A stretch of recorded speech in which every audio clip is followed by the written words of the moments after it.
All right, Monique and Kyle. Monique and Kyle. Where are you guys from? Where are you from originally?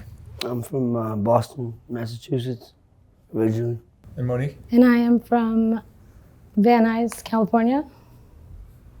And Monique, how did you grow up? You had mom and dad?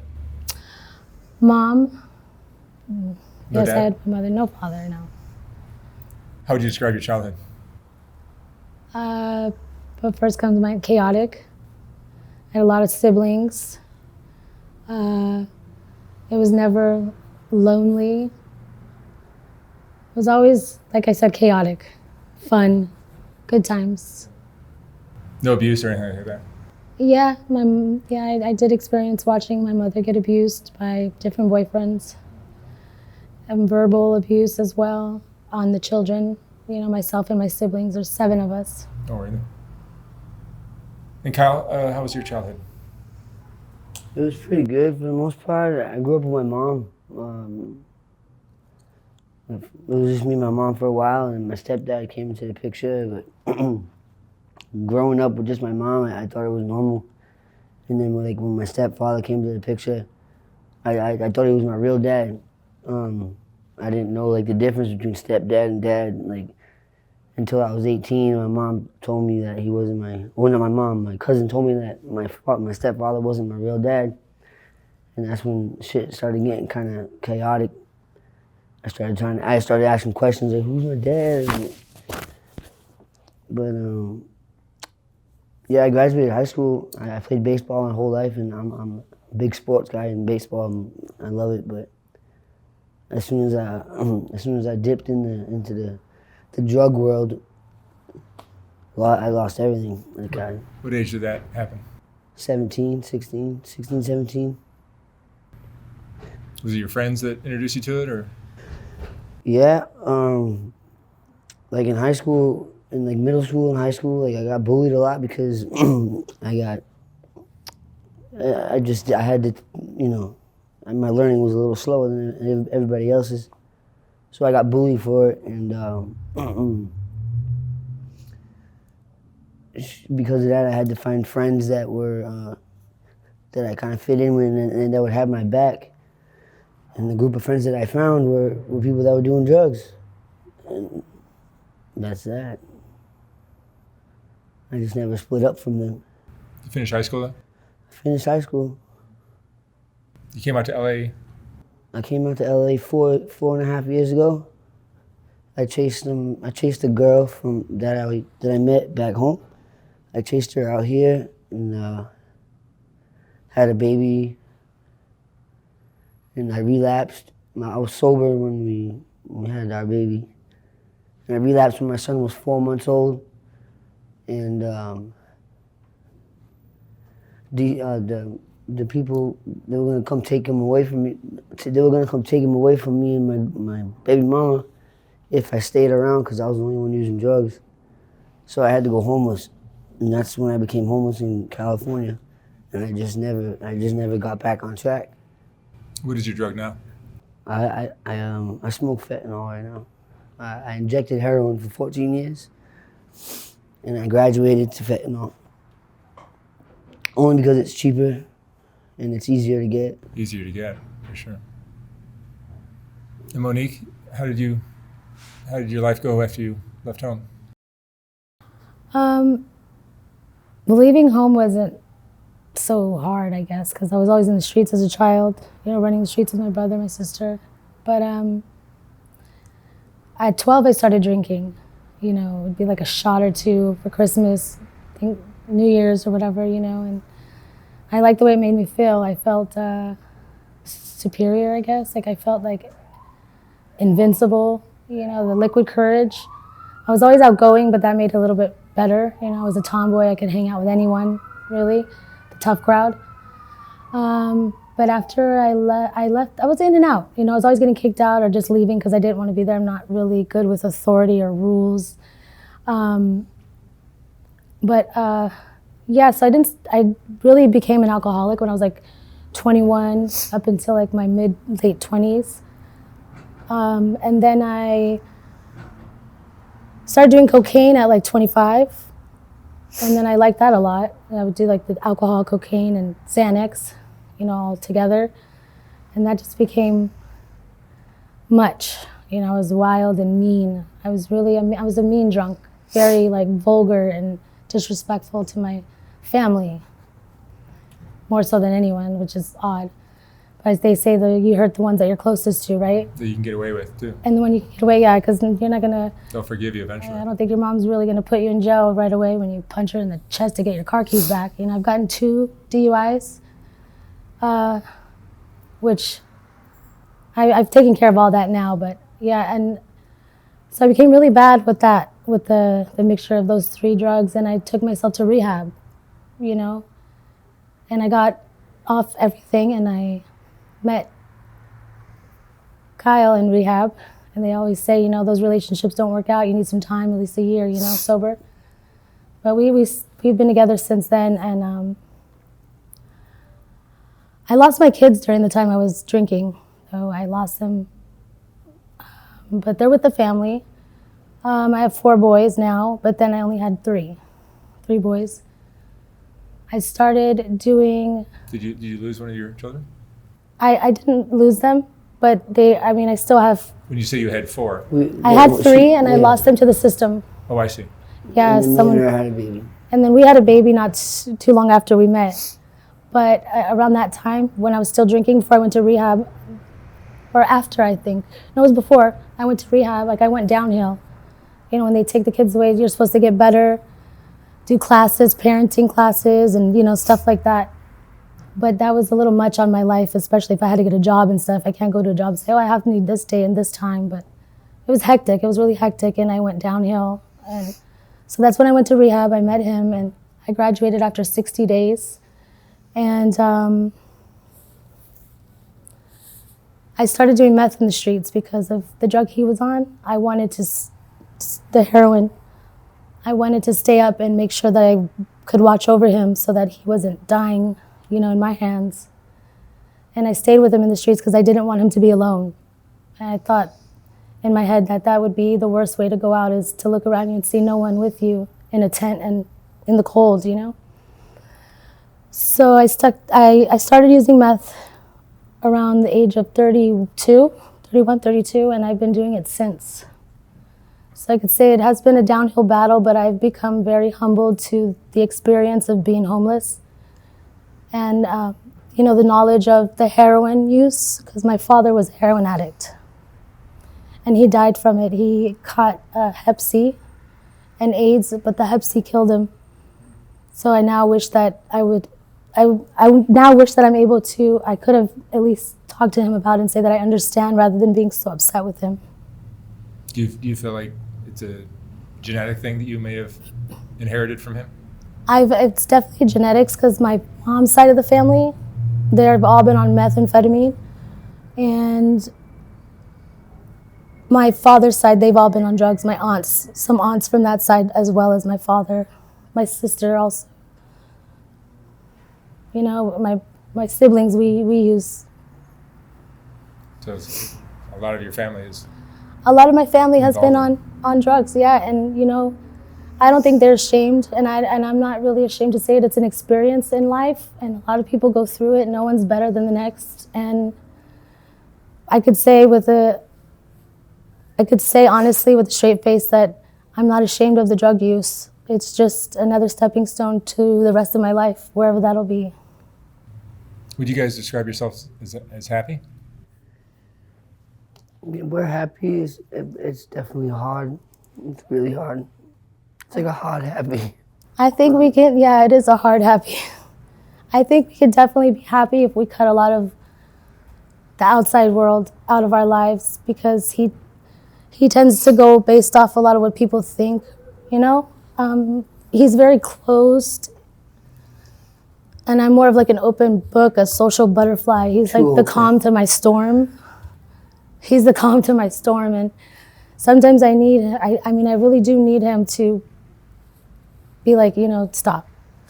Because I can be a little wild, and being homeless, you can't really trust everyone. It's hard out in the streets, and for me, it's hard for me to tell who's who sometimes, because I'm so loving and caring and like, oh my God, I want to help everyone. Is it hard being a romantic couple on the streets?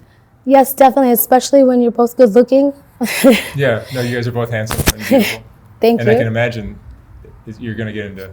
Yeah, he's gorgeous, and they all tell me I'm beautiful and stuff, but sometimes I wish I was invisible, because I feel like that's the only thing that they see out I there. could see you guys both getting into trouble. Yeah, we try to stay away from that as much as we can, but yeah, it's very hard to be good looking and out there, and they say all those guys, they only want one thing, but it hurts to know that, because it's like I'm a person too, How do you guys support yourselves?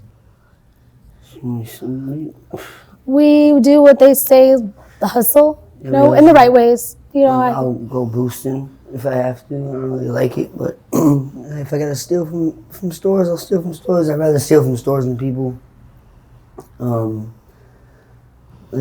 rather take from a company than an acquaintance or somebody. But yeah, and I'll go to one of my fences, and I'll get rid of it and I'll sell it. Like a product that costs $100, I'll only get like $10 for it, but I grab a shitload of them and Are you the provider in the family? probably, Yeah. yeah. That's a noble thing to be. Usually the female becomes the moneymaker because Yeah. on the streets she can make more money. Well, he could get more things to make the money, but I can make more money off of one thing, Yes. Yeah. which is like, we both know good things like name brands and stuff like that. As in clothes, like I'll have clothes to sell, shoes to sell, and I'll sell it to like this guy, like you can see he has a nice watch on, he's driving a nice car. Hey, do you think your wife would like this? But have you resorted to sex work at all? No, I have never. That would be. Thought about making getting on a website or something, like me and her making videos or something. Yeah, I don't know about that. I'm a little shy when it comes to that. But other than that, I'm really outspoken and loud and out there. Like, what's up? How you doing? But yeah, I'm not. I do tattoos too, Yes, he does do tattoos. but being in the street, I lose all my shit every time I get it. I'll have it for a week and gone. As soon as you fall asleep. Fall asleep and it's gone. Everything's. Yeah. I have to have somebody with me all the time. You can lose your sanity as well as your soul sometimes. It's. I feel like I've lost my sanity so many times. Tell me what kind of emotional strains there are of living in the streets for you guys. A lot. Recently, I just went to jail. I did 4 months in jail, and I left her in the street alone. And that was probably the worst thing that ever happened to me. The worst thing about every single being. day in jail, and like, okay, well, she. What did you go to jail for? I went to jail for residential burglary. So, then they released me to go to a program, but I didn't go to the program. So now I'm absconding. I should be in a program, which I'm not. So I got a warrant out for my arrest, and the whole shebang. Now I'm on the run. It's only a matter of time before they catch me, and I go back in, and I'm gonna do the time. But Yeah. every day I woke up and I watched the TV and just waited to hear her name. Every morning I wake up, I grab the newspaper just to see if she died. Like, because I had no contact with her. I had no way to call her. Someone stole my phone. And I had no contact with her for 4 months. And that was the hardest thing ever. Monique, what kind of, do you get depressed or anxious or angry? It gives me a lot of anxiety because before he left, our relationship wasn't so great. To the way I felt was wasn't being treated right. He's a great guy. He's wonderful. Don't get me wrong. He's amazing. He's talented. He's worth it. And I tell him every day, you're worth it. You're worth living. You're worth being here. And so many people love you and adore you. I adore you. But our relationship got to a point where it was like really bad, and the verbal abuse between the both of us was the emotional abuse was very bad. So he was treating me poorly, and I probably was doing it back at him, because tit for tat or some reason, Or I was hurting. Hurt people, we're both hurting. We're both coming from a bad place, and we're on drugs. That doesn't make it any better. Sometimes it's fun, but not always. And, I just remember those times, and I couldn't be myself fully. I couldn't, when he was very depressed as well as I was, but I always try to make everything better. I always try to say, okay, put a smile on my face even though I'm not happy. I don't really think I know what happiness is. That's really all I crave these these days as an adult, and I don't have my children at the time. Right now I don't have them, so I want to experience as much happiness and have fun and be a child, because I never got to be a child or a teenager. So I wanted to feel, with him I feel free, but also when he went to jail I felt free. I felt like I could be myself again and laugh a little more, but I was also very, very depressed because I know that for some reason I couldn't get a pen to a paper to write him a letter and let him know that I'm waiting for him and I miss him and all that stuff. I just felt like I was having a little bit of fun, but I really wasn't. I was, being tortured and tormented by these people out there. Like, it was some weird stuff going on with, like, I don't know, they were just, I can't really explain it, but it was really hard being without him. I missed him every day, and I love him the same as the first day I met him, but it was definitely the hardest time of being homeless with him. And it still bothers me till this day. Shit happened during that time, but I don't know if I can forgive her. That's how serious it is. Like, I needed someone to watch over me, and I had friends watching over me, but those friendships became a little closer. Being with someone and having them basically guard me because I was alone in a tent in the back of a parking lot by a freeway. That's kind of scary, And I had guys. There's other options that she could have took that she didn't take. For some reason, I couldn't get out of it though. It was really hard. I got stuck. With this drug, you tend to get stuck on stupid, let alone being stuck by a lot of people manipulating you and taking advantage of you. You can't, every guy on the street is basically angling for one thing. Yes, and also I feel like I was like, I feel like people were trying to take me to other places and keep me there, So I was scared to leave the parking lot, but I wanted to leave the parking lot. It was difficult. It was very difficult, and I guess you only have to be there and experience that for yourself to understand. Do you guys feel helpless against your addictions? Yeah. Sometimes. I feel like it's taking over completely and there's no turning back. There's no way. I feel like there is hope, though, at the same time. So far now it's going on almost 16 years, getting high on heroin and fentanyl. I've gotten so accustomed to this way of life, I don't know how to live a normal life. A normal life is not a normal life. That's way out. There's no way. So. What do you guys worry about? What are you afraid of? I'm afraid of the obvious of him dying on me. The fentanyl is a really hard drug. I was pregnant out in the streets with him, my whole pregnancy, and you would think that was the hardest time of my life, really, but it really wasn't. I did the damn thing out there, I was chopping down wood, pallets for our fires and carrying big logs of wood on a bike and drinking a soda, and I did smoke my whole pregnancy and I did use my whole pregnancy, and I'm not gonna say I'm ashamed of it, but I'm not happy with myself, and I do beat myself up about it, which I really shouldn't, because I did with what I could with what I had, And like I said, it's not easy. It's not what anybody thinks. Oh, you could just stop. Can't you just? No, it's not that easy. Especially when no one around you is like really trying so hard to make you stop, and everyone around you is doing the same thing. What was your question again? What do you fear? I'm afraid the most to walk, to go home or to go inside of a tent or a tiny home and see him pale and blue and lifeless. That's my biggest fear out here right now. Yeah, it's interesting that you guys are a couple who are doing different drugs. Yeah, because he's couples are down doing the and same I'm drug. up, and Yeah. Yeah, I was just asking the people we came here with, like, you guys both get high on the same drug? Like, I'd be so messed up if me and her both did this drug, because it would be expensive. I think we'd go crazy. it would be Really? all bad. What do you fear? I don't fear anything. Really, I think I've experienced everything already, and I know what's coming. Actually, I fear the unknown. How about that? Yeah, that's scary. That's very scary. Is it difficult for you to have given up 4 kids? It must be, right? I feel like, it was a little hard in the beginning, and I did go downhill after that.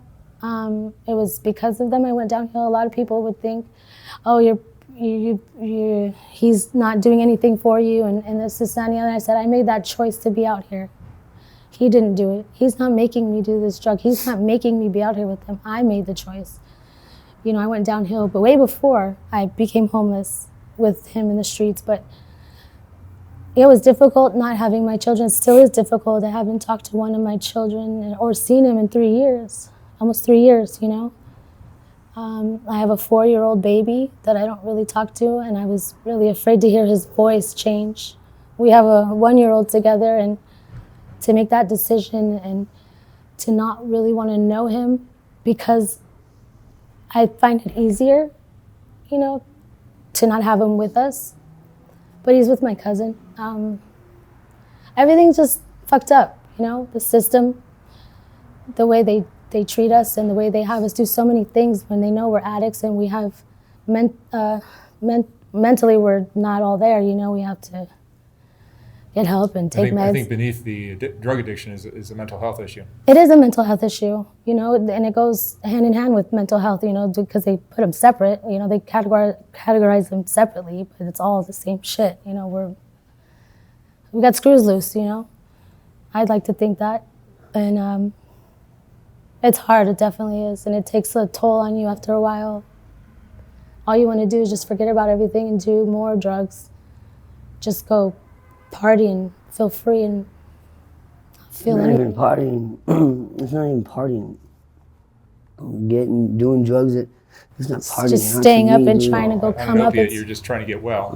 It's On trying crystal to meth, get that's well. a difference. get well, stay up, go find things to sell and sell it, and it's a like full-time hours. Job. 10 It's a hours can go full-time by and job. it feels like you haven't even done anything, you know? What do you think most people that are not drug addicts don't understand about addiction? They- I would say, like my mom thinks, so you can just stop. Like you can just stop, Monique. You can just, and I say you don't understand. It's not just stopping, and then the lifestyle that you become so accustomed to, like Everything that doing that anything already- and everything you want, not having the responsibility to pay bills and stuff like that. They don't understand that you become free in a certain sense. You Is know? it scary? Would it be scary for you to live a square life? Yeah. Uh, I don't know. That's the normal life. I don't know what that's about. Right now, yeah, it's been a long time for you. I was the caretaker of my family, my children, my ex-boyfriends and stuff. What they say wore the pants often, but it is a little bit scary because I've adjusted to this lifestyle and I'm comfortable, and it's sad a little bit because I had everything. I was renting houses, apartments. I had cars. I had money saved, bank accounts. You know, now I don't even have a, what do you call that, a Cash App card for someone to send me money. It's like Yeah, we not don't have a normal. phone. You know, we Every can't time even we get keep a a phone. phone out here. When I fall asleep, my phone goes missing. And that's scary in itself. You know, to know that someone reached their tiny, stupid little hands in my tent and took my phone. That and a lot of other things that are yours, but They haven't done the drug. My parents have never gotten high. My mom, so she doesn't even know how that feels. I feel like if someone would feel the high that drug gives you, like if you know, I feel like you would fall in love with it. it's like a rock star lifestyle without the money. Yeah. Drugs and sex and rock and roll. Yeah. It's fun sometimes. Sometimes it's really not fun at Yeah, it all. gets out of hands. It all starts off cool, and then everyone just starts falling apart, and everyone starts to end up by themselves, and then everyone just starts like dying. There's genuine people, and then there's people that are just out, you know, for their own. Everyone is to each his own, right? A lot of snakes. A lot of snakes in the grass. California, the sunniest place with the shadiest people. I hate California, dude. Yeah, I'm from here, and I can't seem to have like one good friend. No, I think once drug addiction comes into the picture, it changes Yeah. everything. Yeah, there's good people here. And there's good people everywhere. Yeah, but a lot of the people that you have in your life, like the good people, they start thinking poorly of you. Like you're gonna steal from them, or you're gonna. I don't believe in the stealing thing. I mean, I'm not gonna say that I haven't recently. Not like really stupid, like taking stuff from friends, because like, how does it feel?